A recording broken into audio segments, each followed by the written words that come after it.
welcome. I have two good news. One is that you were able to find the room here from that side of the world, and the other thing is, hey, we got windows, so that's nice. First, my name is Rafi Avician. So I want to thank my colleague, Dr. Shubhanar Rajan, who invited me to moderate this session. It's a very interesting session, and we have four fantastic speakers. But on the other hand, it's just 1 hour, and this is a snap talk, meaning that by the time you get warmed up to talk, your time is over. So, but having said that, I thank them to prepare the talks. We will give 10 minutes for each, because it's a topic that is worthy of having questions and answers. So we'll leave some time at the end for that. So the questions are going to be staying for the end. First and foremost, I want to introduce my colleague and friend, Dr. Mariel Malapis. She is in Cleveland Clinic. She did complete her bachelor's in science at Stanford, and then after that, her doctorate in the University of California, Irvine.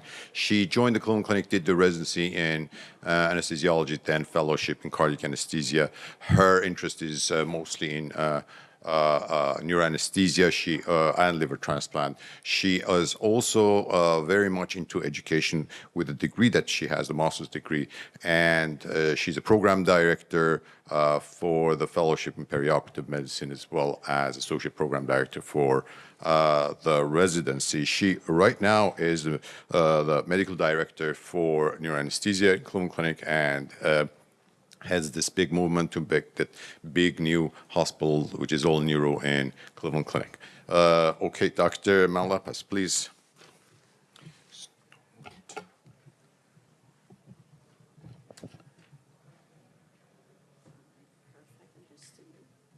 Perfect. So it's a privilege and honor to be here today. Thank you for having me. I have no financial interest or conflicts to disclose. My objectives today are to outline the clinical applications and components of scalp nerve block, or SNB. We will explore the landmark and ultrasound-guided techniques for performing SNB, as well as evaluate the current evidence regarding approaches, medications, and adjuvants used for this block.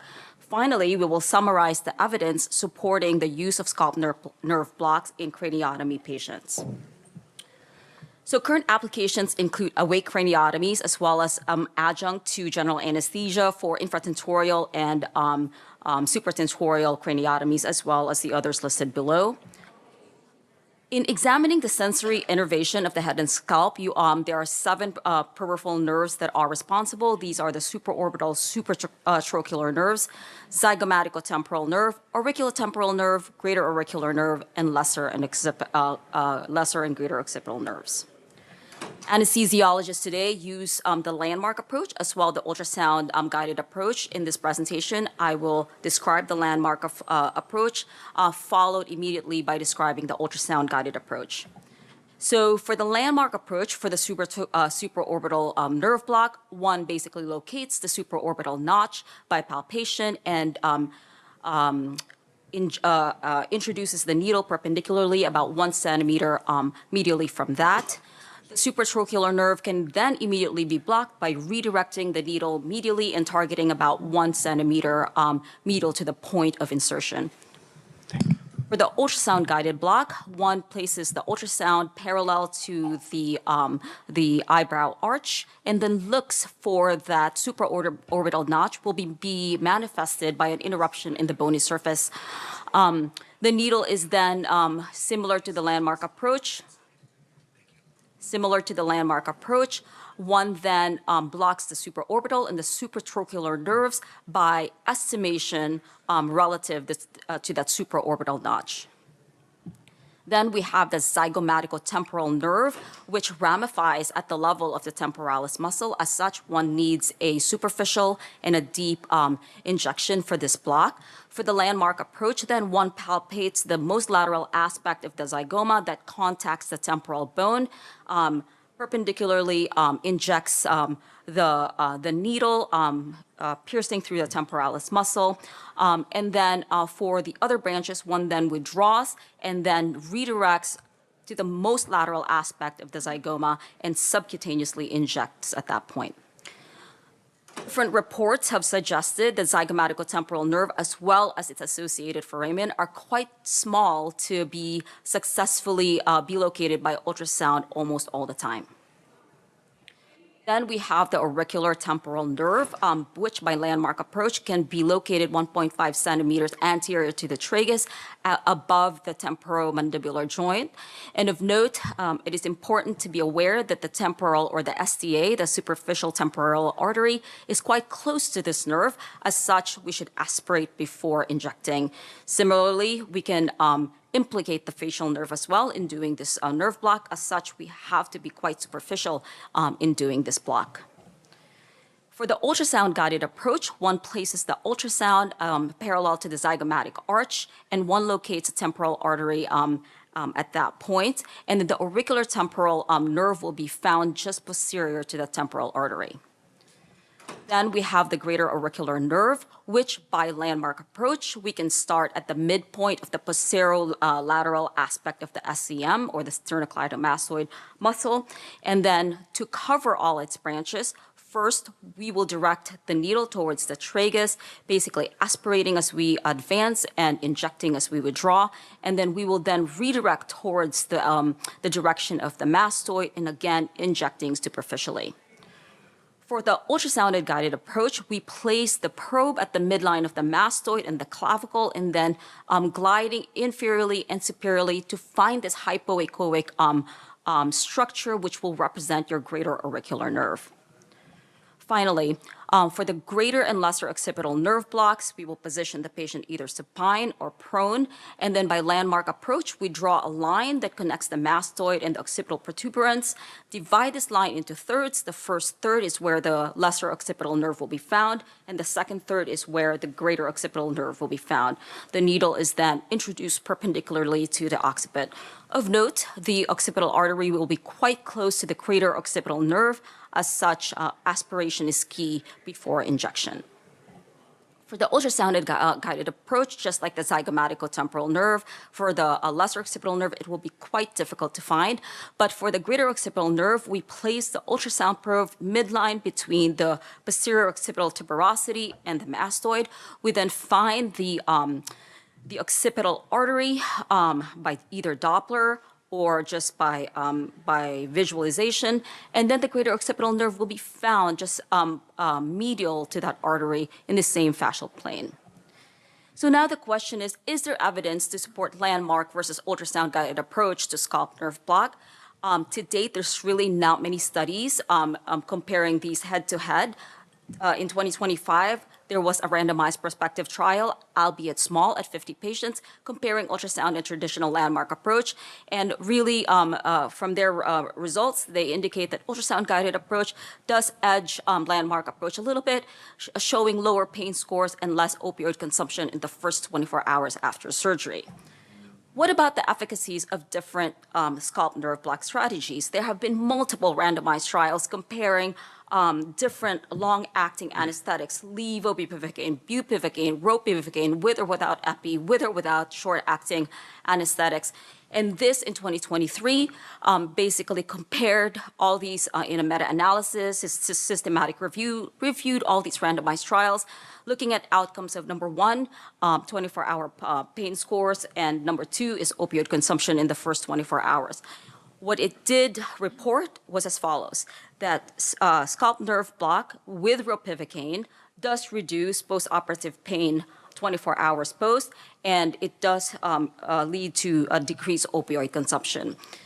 And they also conclude that there's evidence leaning to the fact that ropivacaine may be better than others in post-craniotomy pain control. What about adjuvants? There are also several small studies looking at the efficacies of clonidine, dexamethasone, and ketamine as adjuvants for scalp nerve block. And they all look at duration of block, post-operative pain, opioid consumption, and hemodynamic stability. And really, There's evidence for all of them. There's a limited studies comparing head-to-head, but to date, in 2025, there was this small study basically indicating that there's limited evidence for superiority of clonidine over dexamethasone. The main question is there really evidence for scalp nerve block to insist in craniotomies? Is there evidence that it changes outcomes? So in 2023, this systematic review meta-analysis was published looking at 12 randomized controlled trials. And basically what they did show was as follows, that there's high certainty of evidence that there's no difference in postoperative nausea and vomiting, that there's moderate certainty of evidence that it actually helps with hemodynamic profiles, but so far, there's only low certainty of evidence that it actually helps with pain and opioid consumption in the first 24 hours. However, in the same year, a bigger meta-analysis and systematic review, almost doubling the randomized trials, was actually published. And this time it did show that, yeah, there is a reduction, 27 to 61% between 2 to 72 hours in terms of postoperative pain. It also did show reduction in opioid requirements in the first 24 hours. But the question is, does this evidence reach minimal clinical important difference, or MCIED? To date, MCIED is not established in craniotomy. Reason being is that most of the time in craniotomy patients, pain starts at 4, and it's really quite difficult to show significant absolute reduction if you're starting with 4. As such, the decision to employ scalp nerve block in your practice is quite nuanced and basically is dependent on our context, our interest for absolute pain reduction, and finally, clinical optimization. Thank you.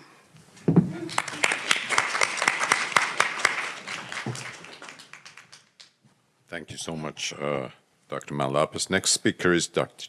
Atikari, who is a professor of anesthesiology and orthopedic and rehabilitation in Penn State. He is very much well known in education and educating the trainees in methods of regional anesthesia. He has been involved with a number of premier scientific and educational publications and societies that are related to regional anesthesia as well as pain management. The Canadian Society, American Society, Regional Anesthesia Society, and has been very well published and been training since the resident since 2009. Please, Dr. please. Thank you. Get out of this, right? Hello, everyone. Good morning.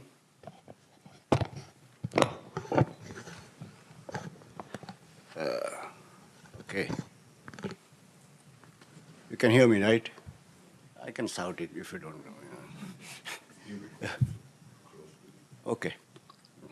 So my topic is fascial plane block for the spine surgery. So let's go straight to the topic with this, that I don't know. Or maybe I'll use this. Use that, yeah. Okay. That's easier. This goes now. It goes back there. Always technical difficulty, right? Yeah. So, see, this doesn't move. Yes. This goes? Yeah. Okay. Okay. What are fascial plane blocks? I hope everyone knows what are fascial plane blocks, but still there is some confusion in people that how do you define a fascial plane block, right? So injection of local anesthetics between two layers of any fascial plane blocks are generally fascial plane blocks. It could be between muscles, bones, or bone and muscles, right? So anywhere there is a fascia, it could be, if you inject some local anesthesia, is a fascial plane block in seriousness, right? However, we talk about the peripheral nerve blocks. She talked about the scalp block. So how does it different? Are they same, or are they really anything different? For me, I think the peripheral nerve block usually includes local anesthesia deposited around a nerve. Injecting higher pressure could damage the nerve, so you inject slowly. it could use it specifically targeted particular nerve or particular plexus, right?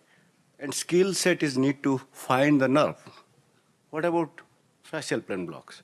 In contrast, the injection is aimed between two fascial plane and between even bone and muscle. So it differs from that, right? Injection in higher pressure may lead to effect a better block. We know that more volume, more pressure, more better block. A group of nerves are generally looked at to get affected, not a particular nerve.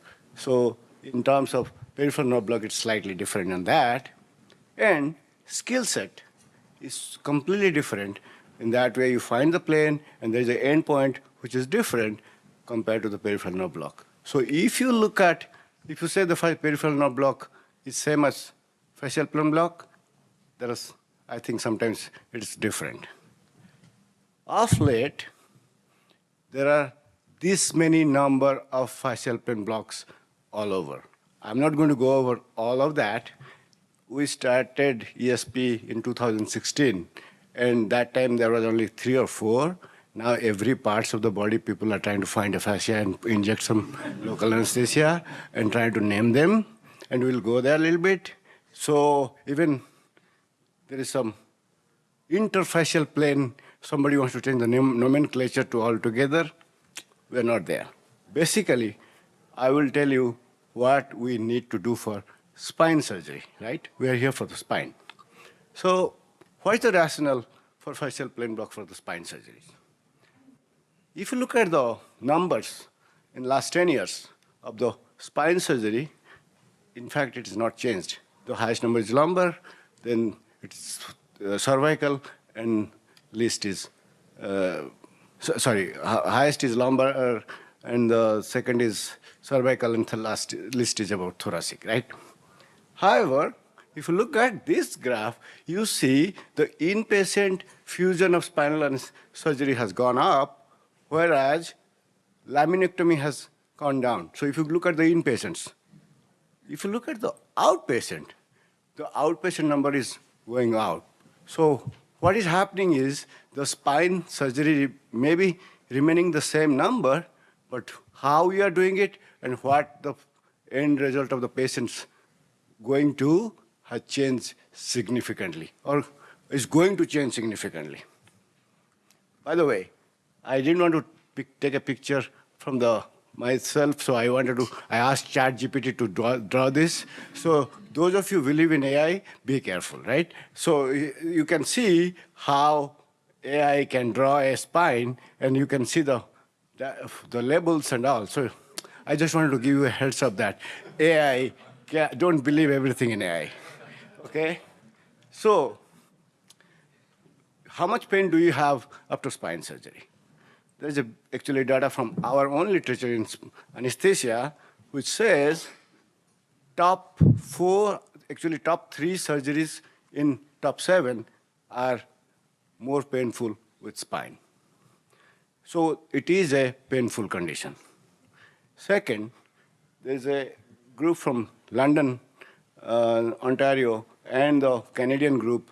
They did something called a network of meta-analysis, which is really, really huge data of all the meta-analysis together, where multiple points and multiple types of pain management grouped together and compared. 5,908 studies were looked at in this trial, and looked at 20 different pharmacological and other interventions, where they found that fascial plane blocks does affect the opiate consumption and the pain score at the relationship of like up to first or second. So rationale for the fascial plane blocks are minimize the opioid use, improve postoperative pain control, facilitate mobilization and sending home early, and safer alternative to neuroaxial techniques. So if you look at the literature, there are basically 4 types of fascial plane blocks which have been studied or used in spine surgery. Number 1 is ESP block. I put it up because it's our block. No, I'm just kidding. It's the most data is available on that. TLIP, the thoracolumbar interfascial plane block, QL block, and MTP, which used to be called MTP, now it's called ITP. Everyday nomenclature changes. Intervertebral block, or IVB. So let's go each little bit, and then we'll see one slide with everything. So erector spine block, any label you can do it. A local anesthesia placed between posterior part of the erectospinal muscle on top of the transverse process. It was advantage multimodal coverage, number of label, but all that. Thoracolumbar improve, they come after the ESP. What they do is they mentioned that you don't have to go to the bone, you can stop before bone, and in the plane you can inject.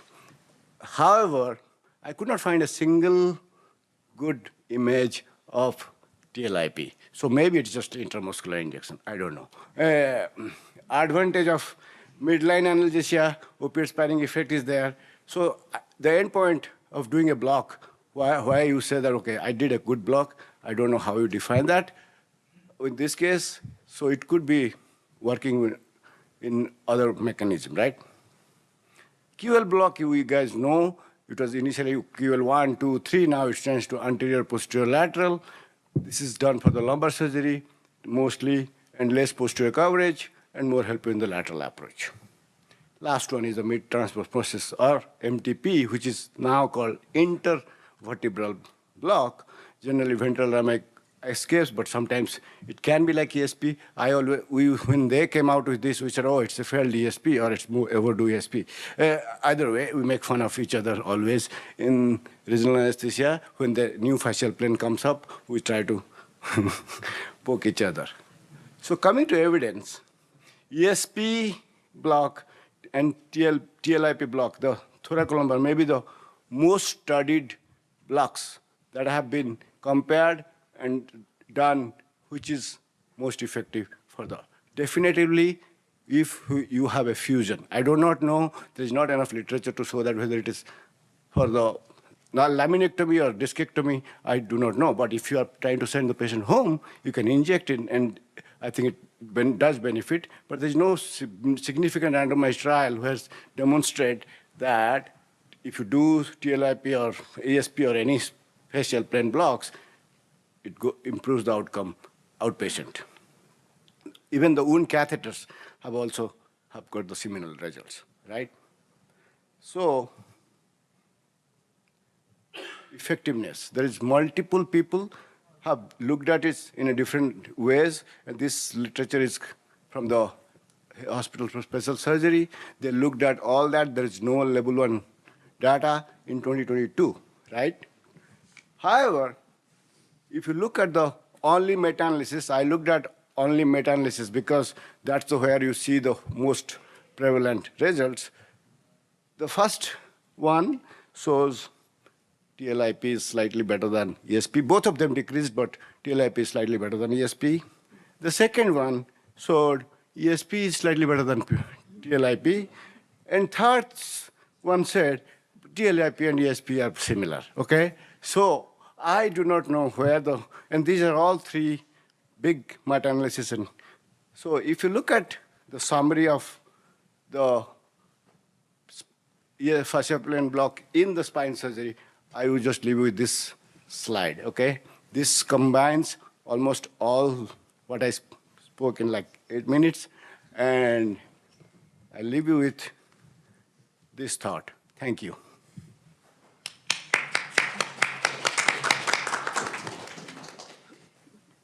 Thank you very much, Dr. Adhikari. The next speaker is Dr. Kama, who completed his neuroanesthesia fellowship in Toronto, then liked it so much, did another fellowship in Northwestern, and he is well known in neuroanesthesia community that we have. He's currently an assistant professor, associate fellowship program director for the trauma neuroanesthesia and critical care in Toronto, mostly focused in intraoperative neuromonitoring, integrated regional anesthesia. Please, Dr. Thank you. You have to get out. Yeah. He knows it all. I heard that. Thank you very much for the invitation. So my talk will be on sphenopalatine ganglion as well as cervical plexus block for neurosurgical procedures. I do not have any conflict of interest to declare relevant to my talk, just some baby grants looking at other things. We'll be talking a little bit about the indication, the mechanism, and the technique, as well as comparing different approach for the cervical plexus, and also let's talk a little bit about sort of the different. Sorry, just let me go back a little bit. So yeah, to talk a little bit about the different blocks, different and how that would affect any sort of side effect profiled. As you know, neurosurgical patients do experience significant amount of pain.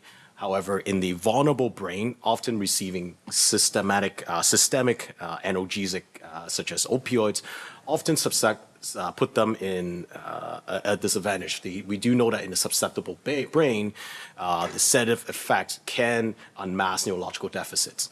And often in the postoperative setting, patients might end up getting inappropriate investigation or intervention as the result. So there is certainly an advantage of using regional technique and to spare any sort of systemic medication that might cloud their postoperative assessment. And so the first one I'm going to talk about is the sphenopalatine ganglion block, or SPG block. The SPG is the largest extracranial parasympathetic ganglion. It does not have synapses, but it does have projections coming from the somatosensory as well as the sympathetic nerve fibers passing through the ganglion without synapsing. It plays a critical role in the trigeminal vascular system. We do know that by stimulating the SPG, it causes lacrimation and nasal discharge, but also cerebral vasodilation. And there's some evidence that it can actually stimulate the nociceptive receptor at the meninges. Conversely, the SPG block has been used a lot as one of the intervention for chronic pain, mostly in that constellation of disease known as trigeminal autonomic cataplegia, or like chronic migraine or cluster headache. And the idea is that by blocking that cerebral vasodilation can help with alleviating some of the symptoms. Now, in the acute setting, there are some small single-center randomized studies showing that the addition of sphenopalatine ganglion block is either comparative or can be additive to scalp block for managing post-craniotomy pain. And there's also an existing multi-center study that's going on, I think it was in the University of Florida, looking at the use of sphenopalatine ganglion block for managing subarachnoid headaches with the results, with the study ongoing. So I'm very excited to look at the results when it comes out. Traditionally, we're always learned to do the transmucosal transnasal approach, where you stick a Q-tip with local anesthetic to the back of your nose to the base of the middle turbinate and let it sit 15 minutes for the local to soak in. The problem is often this might not always work, because if you look at anatomy, the distance between the nasal mucosa and the SPG can be anywhere between 4 millimeter to 12 millimeter, which is a large distance for the local to diffuse, which might explain why some of the studies are showing that SPG block, especially in the posterior puncture headache studies, that they are no better than placebo. And part of it might be just the fact that, well, let's be real, when I stick a Q-tip back to the end of the nose, I have no idea where they are. I just hope that is at the base of the middle turbinate. And also, I think the distance also plays a role, and we don't know how far that distance is in individual patients. So another technique of doing the SPG block, is doing it under what they call the ultrasound-guided supramaxillary approach. Looks a bit scary, but I will demonstrate on myself without the needle. So this is actually using a surgical marker. I marked the posterior border of my orbital rim and marked the zygoma. Note to self, don't do this at home, because it took me 2 days for it to come off. My wife was not happy. And the needle enters at the frontal zygomatic angle. So this is actually I'll go back here a little bit, sorry. So initially, this is the zygomatic arch. So you can see that this bright rim. This is me sliding down. Sorry, apologies. Sliding down. Right here. And then tilt 45 degrees. And as you can see the maxilla here, the coronal process here, and this white shimmering line is the lateral pterygoid plate. And the needle will go out of plane at the frontal zygomatic angle, hit bone. That will be the sphenoid bone, and then tilting 15 degrees downward, go in 1 centimeter, because my face is very skinny. As you can see, the sphenopalatine fossa is actually somewhere around here, and you actually don't see it. It's actually deep into this way medially.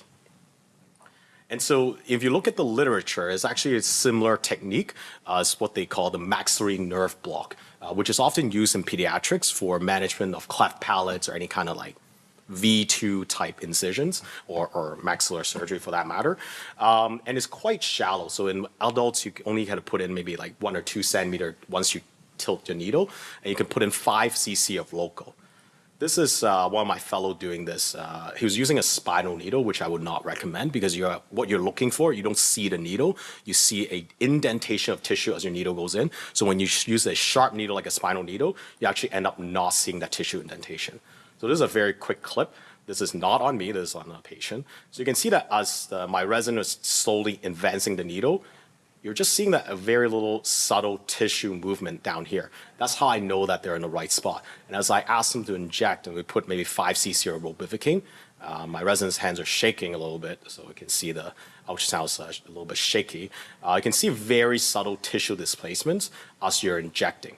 And this is when we know that we're in the right spot. And often if we're unsure, as I go in with the needle, I can also do a little bit of hydrodissection to see where my needle tip is.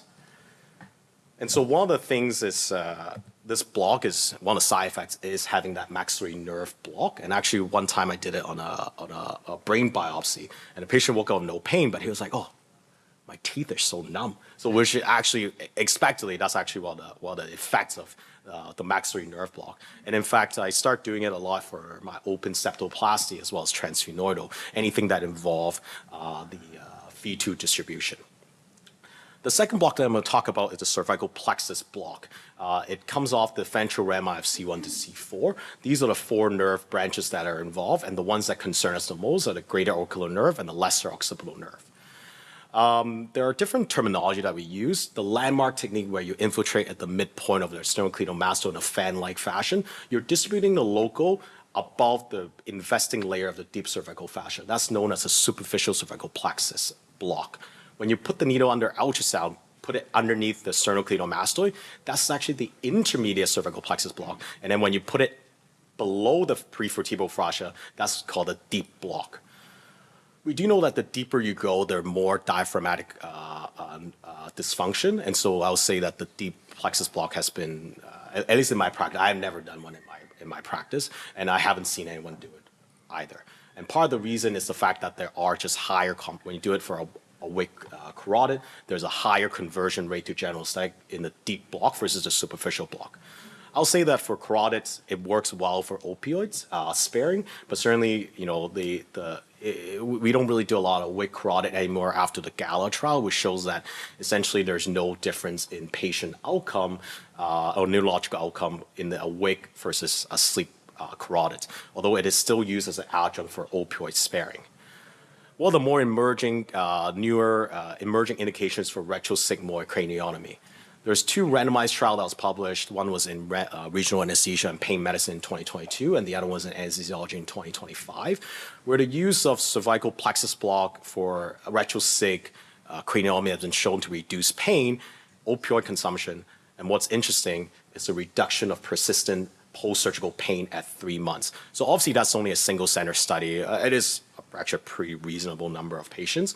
I do look forward to seeing more evidence to come, but it has become, at least since this article, I've started incorporating this into my practice. And I often do them after putting the patient asleep with a tube, slightly roll to the right side of the shoulder with a shoulder roll, neck turn, and then do them under ultrasound.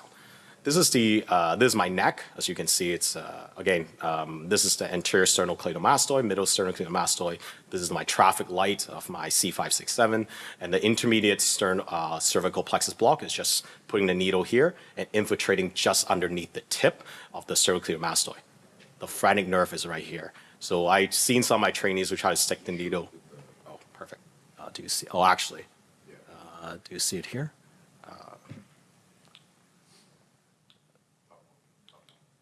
This, perfect. The pharynx nerve is actually right here. And so I always ask the resident to just, once they put the needle down here and just infiltrate, it's a fascial playing block. So you don't need to put all your needle all the way down here, which end up risking injuring the phrenic nerve. So this is just a very quick video of my neck. This is scanning from bottom to up. As you can see, as you go up, the cervical mastoid becomes a little bit chubby to more tapered.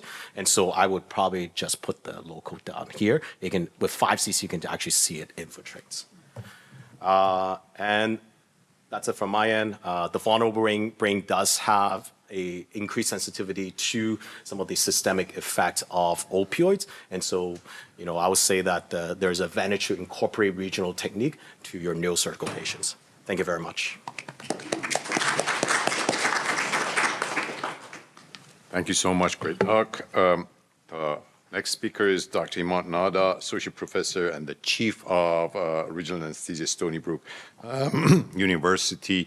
I've known Dr. Nada for years now, since she was in Cleveland Clinic before. We're sorry she left. Specializes in regional anesthesia and neuroanesthesia as well. Has had multiple publications as well as reviews and editorials in regional anesthesia and pain management. Please go ahead.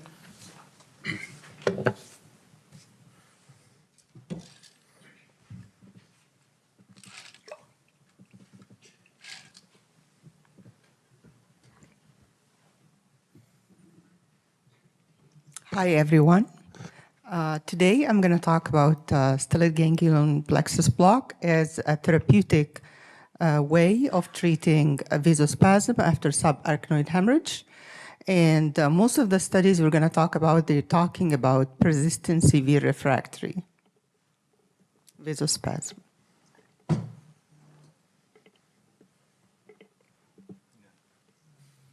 This is my disclosure.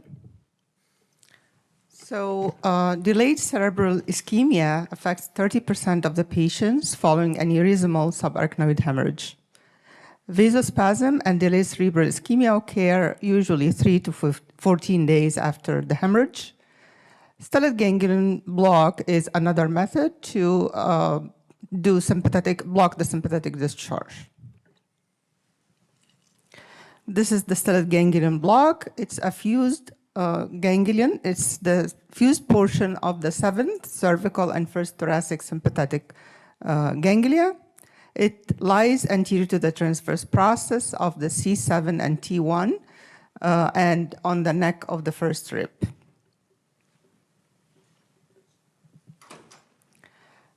This is an ultrasound depiction of how to do the block. Simply put, you find the carotid artery and then internal jugular.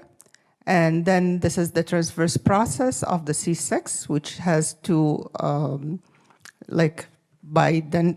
indentations. And then this muscle is called longus coeli muscle. The stellate ganglion block lays in front of that muscle. So you need to reach to this area and put your medications here. The pointer is not working? Okay, I was doing the pointer here.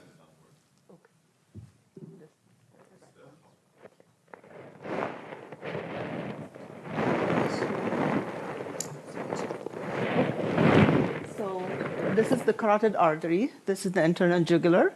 And this is where the longus coeli muscle, and this is the sympathetic ganglion, okay?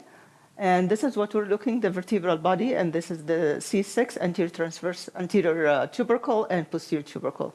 The C6 has characteristic shape like this. And this is the longus coeli muscle, and this is the stellate ganglion.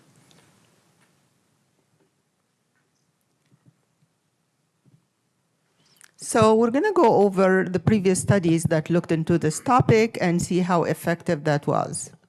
So this is a study back in more than 20 years that looked in this issue, looked at 9 patients who have symptoms of delayed ischemic deficits, and they did sympathetic chain block. They call it sympathetic chain block because it has 3 ganglia. If you block the upper ones, they block the superficial, the superior cervical ganglion. They found 6 patients returned to baseline GCS score within 48 hours, and 3 patients died from subarachnoid hemorrhage complications. This is another study that was carried 2011, looked at 15 patients who had refractory cerebral vasospasm after clipping. They received a stellate ganglion block. They found improved GCS score 30 minutes after the stellate ganglion block. Neurological deficits were reduced in 11 patients. And ipsilateral middle cerebral artery mean velocity. This is another way to measure the spasm. You're using transcranial Doppler to measure the velocity of the MCA, middle cerebral artery. As you know, when there is a spasm or constriction, the velocity increases, which is called the Bernoulli effect. When you decrease the spasm, the velocity decreases, which means better perfusion. So they looked at the ipsilateral MCA, mean flow velocity, and they found it decreased from 133 to 110 centimeters per second at 6 hours and 121 at 24 hours. They found decrease in ipsilateral anterior cerebral artery mean flow as well. This is an RCT that looked at prophylactic stellate ganglion block. How about we do it after clipping without even developing spasm? So this is 102 participants equally randomized to stellate ganglion block or no stellate ganglion block. Stellate ganglion block was performed 4 times, once every other day, starting on the day of the surgery, and non-stellate ganglion block received the standard treatment, which is the fluids and hemodynamics. So they looked into the early brain injury markers, which is TNF and natural killers and other markers, and they found it was less in the group that received stellate ganglion block. They looked at the velocity at the two arteries, which is the MCA and basilic, and they found velocity increased in both the stellate ganglion and non-stellate ganglion, but the stellate ganglion group increased only 50% on average, and in some patients even to 20, while those without stellate ganglion block, they had more than 100% or even more than 100% increase. The prognosis score and neurological deficits were better in stellate ganglion group than in non-stellate ganglion group. This is another study that looked also into early stellate ganglion block. It's an RCT, looked into stellate ganglion versus non-stellate ganglion. Patients who had symptomatic cerebrovascular spasms, early, not prophylactic, they found it occurred in 40% of the patients in the non-stellate ganglion, while 20% in patients with stellate ganglion block. And they found mean cerebral blood flow velocity was lower in the stellate ganglion group. And the percentage of patients with CVS and total cerebrovascular spasm and neuroinfarctions was less in 3 months. And the total number of infarctions was 26.7 versus 53.3 in the non-stellate ganglion group. And this is how they looked into the patients. This is the side of the stellate ganglion group, and this is the contralateral side. The side of the stellate ganglion group was the side of the bleeding, subarachnoid hemorrhage. And these are like the dark ones. Oh, sorry. So the dark line is the stellate ganglion group, and the dotted line is non-stellate ganglion group. And as you see, this is the velocity. Velocity is much lower here, and velocity than those who did not receive stellate ganglion. This is the contralateral side. The pressure is low, almost normal, but even in the contralateral side, we have seen some effect.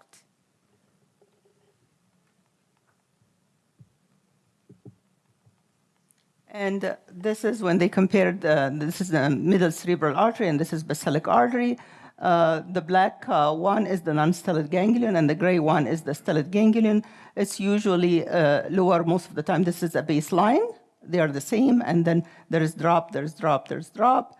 And the same thing for the basilic artery as well.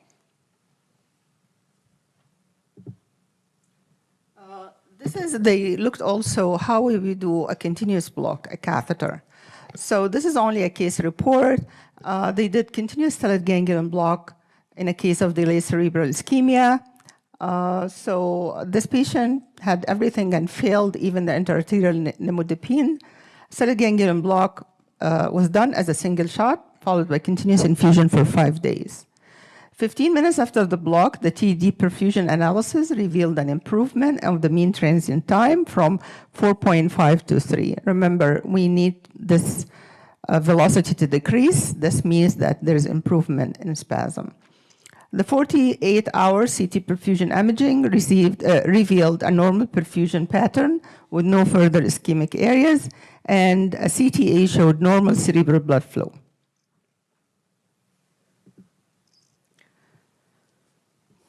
This is another study that looked at 20 patients with clinical and angiographic evidence of vasospasm post-aneurysmal clipping. And after stellate ganglion block, they found significant reduction in the MCA peak systolic velocity, mean flow velocity, and Lindgard ratio. There is significant reduction in the mean vessel diameter, significant dilatation in the mean vessel diameter at the mild M1 segment of at the mid M1 segment of the MCE. This is a study or a systemic review and a meta-analysis that looked at 8 studies available, looking over 182 patients. They found patients with modified Rankin score. Modified Rankin score, opposite to the Rankin score, the higher is worse. So the lower Rankin is better. So 0 to 2 and Glasgow outcome scale, that's different than GCS, the lower is better. From 4 to 5 or symptom reduction were considered favorable clinical outcome. Favorable outcome, they found favorable outcome in 52% of the patients, and the overall incidence of complications 2%. The mortality rate was 13%, with vasospasm related mortality 11%. A decrease in cerebral blood flow velocity was reported in 4 studies. So at the end, this is a procedure that is not done routinely, and the evidence is limited but evolving. There is some positive markers. More studies are needed to be done, larger scale, randomized, controlled, and this is what I have for today.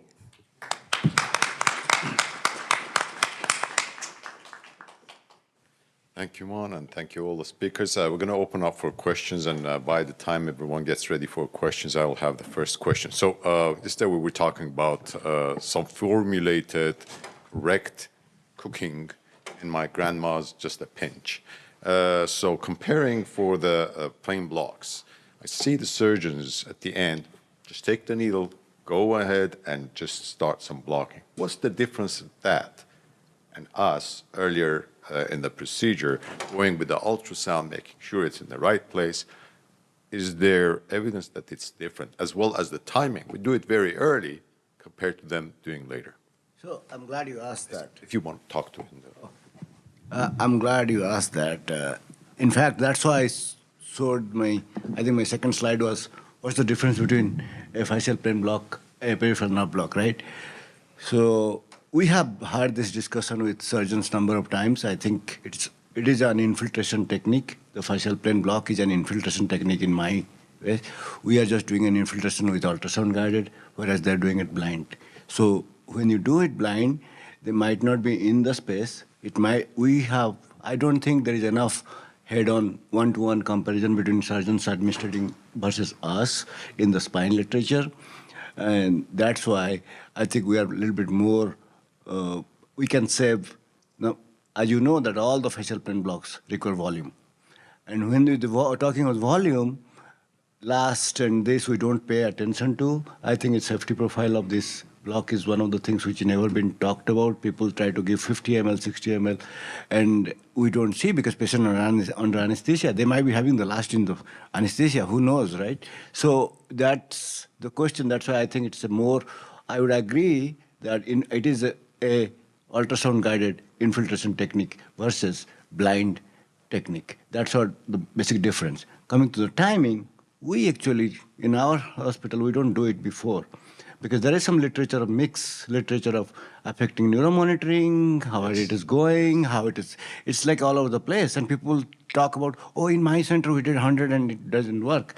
But there is no evidence, clear evidence that it doesn't work or does work. Because if it affects, it's going to be affect the outcome of the patient, which we don't want to be a part of when we are giving something trivial as infiltration.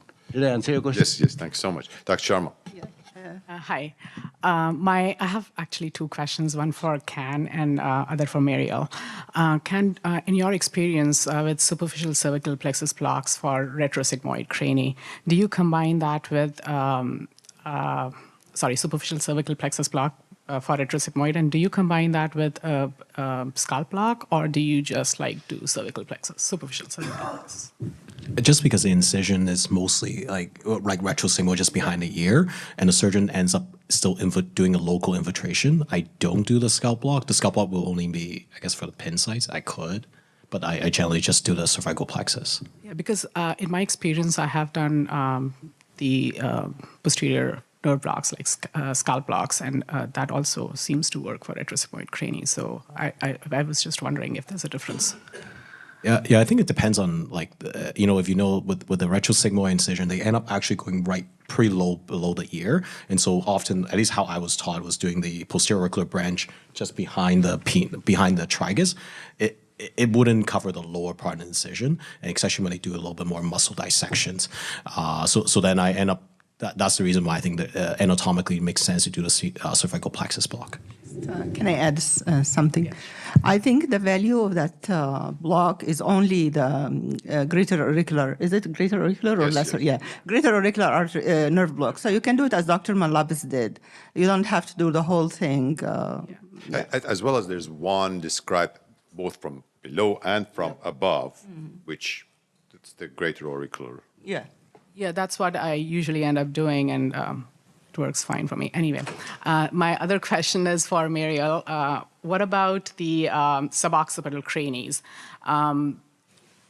Do you do scalp blocks for that, and do you combine that with any other block? Yeah, I love that because we have a surgeon who does Chiaris all the time.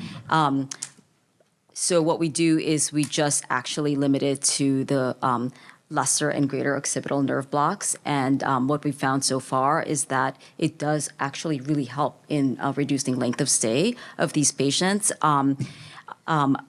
Because we do it once the patient is already prone, we are quite limited to the lesser and greater occipital bilaterally.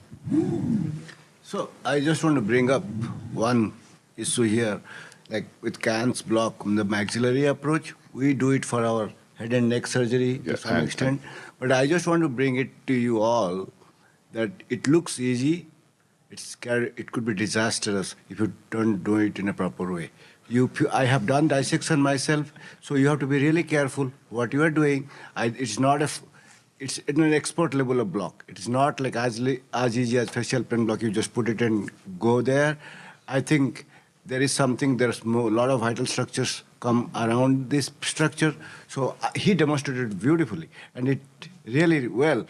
My fellows, we used to do that for fellows, and I can tell you, there are structures, if you look at it, you will not do it. So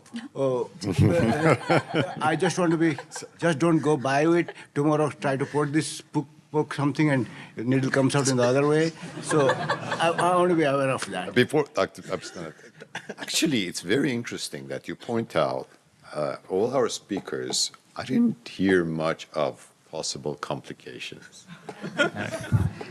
So if you want to put on a little bit more, expand on what are the complications, then it would be okay and create the fear and everyone. I will tell you, my talk was the safest block of all of them.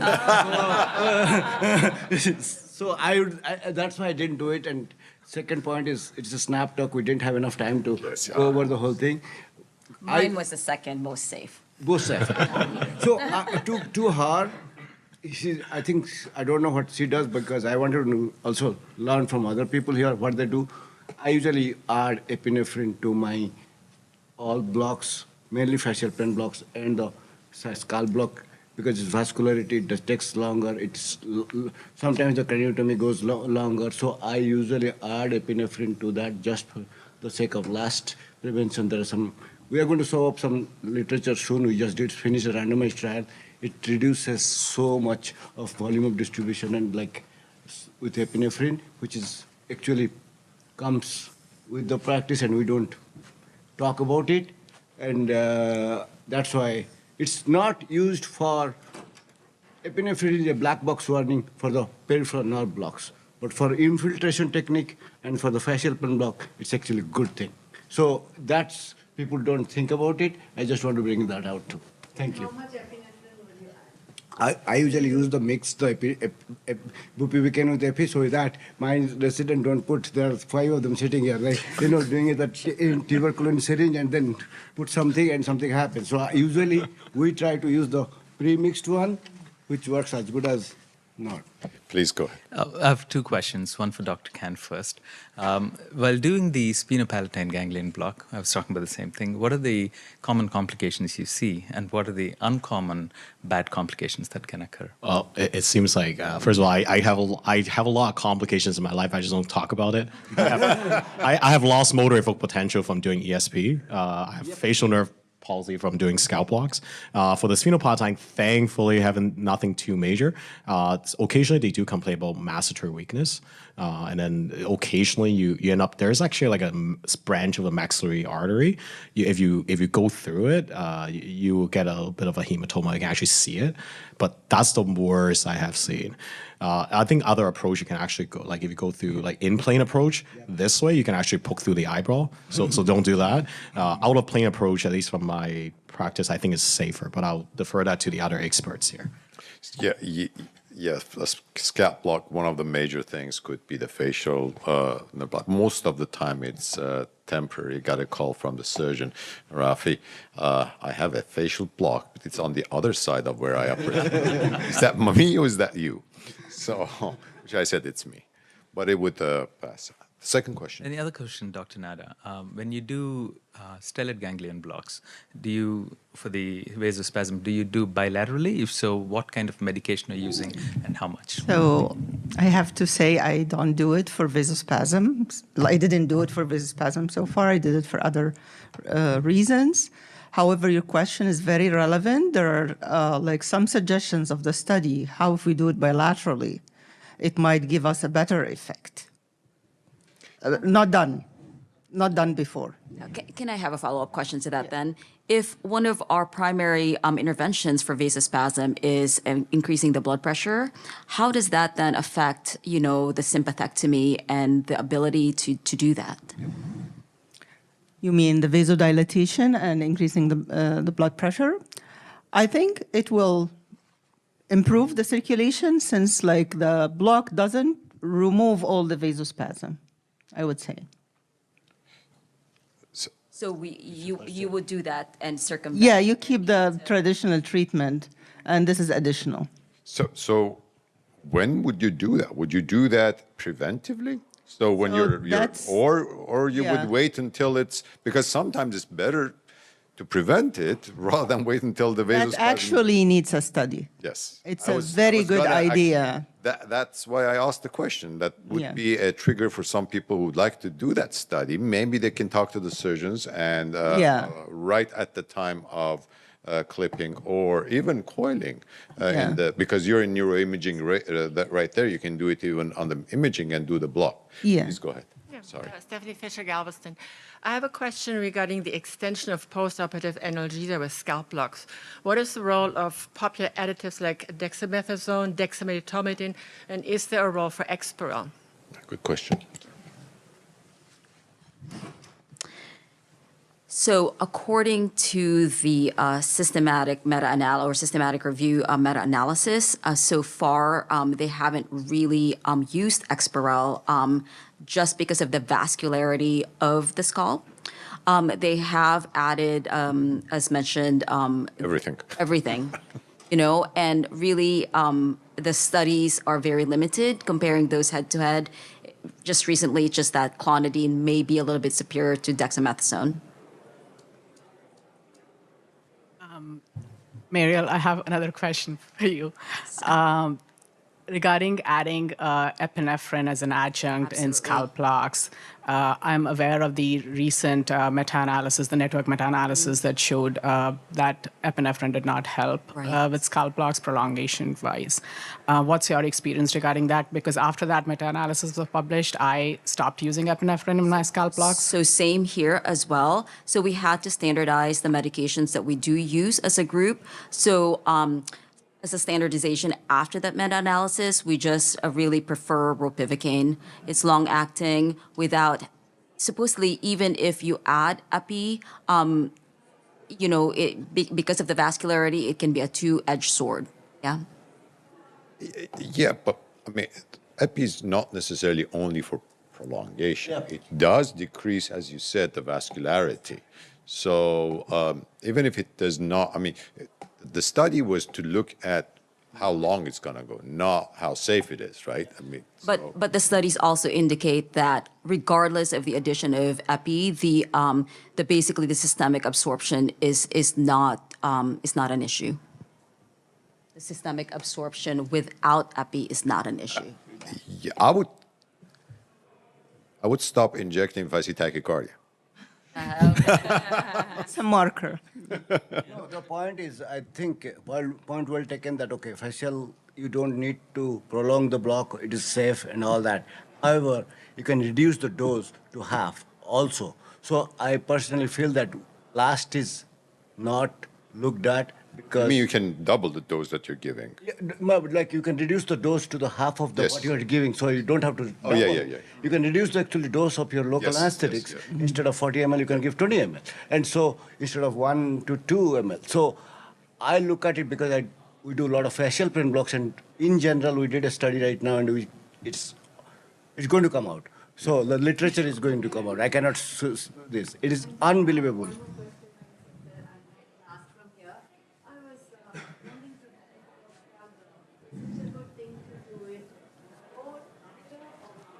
So question is, should we do the scalp block before, after, or both?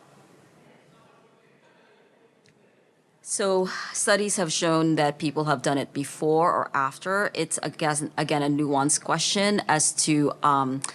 They say that after the scalp is open, a scalp block is really not recommended. So even if the patient has had a craniotomy in the past, it is not recommended as well. So in our group, we tend to do it pre-operatively.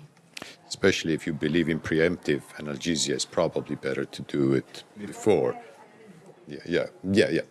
Both again. Great don't if know you how can much do is- both, especially if you have a long surgery. And the other thing, like the main value, yes, the pain and everything, you don't have to give too much narcotics, so it helps you to monitor the level of consciousness. Well, thank you very much. It was a great session. Thanks for. Thank you.